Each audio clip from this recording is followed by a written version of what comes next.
ગીર સોમનાથમાં સોમનાથ શૌર્ય ગાથા કાર્યક્રમની ભવ્ય તૈયારીઓ ચાલી રહી છે। હાલ તો સોમનાથને દુલ્હનની જેમ રંગબેરંગી લાઇટોથી સજાવવામાં આવ્યું છે। વડાપ્રધાનના આગમન પહેલા સોમનાથનો અદ્ભુત નજારો સામે આવ્યો, જેમાં મુખ્ય રસ્તાઓ અને દિવાલો પર લાઇટિંગ્સ અને પેઇન્ટિંગ્સની રોનક જોવા મળે છે। ઋષિકુમારો દ્વારા ઓમકાર નામ જાપથી ઉજવણીનો પ્રારંભ કરવામાં આવ્યો છે। 5000 ઋષિકુમારો 3 દિવસ ઓમકાર જાપ કરવાના છે।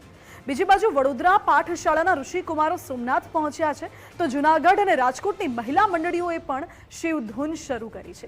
સોમનાથ મંદિરથી સદભાવના ગ્રાઉન્ડ સુધી તૈયારીઓ કરવામાં આવી રહી છે।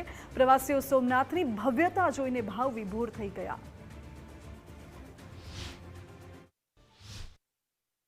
સ્વાભિમાન સોમનાથ સ્વાભિમાન પર્વની ઉજવણીના ભાગરૂપે અહીંયા જે સત્સંગ મંડળમાં ભાગ લેવા 50 બહેનો અને માતાઓને લઈ અને અમે આવ્યા છીએ અને ખૂબ અમે ધન્યતા અનુભવીએ છીએ। અહીંયા અમારી સાથે સરપંચ, ઉપસરપંચ તથા 100-120 જેટલી બહેનો આવ્યા છીએ તથા અહીંયા શૌર્ય મંડળની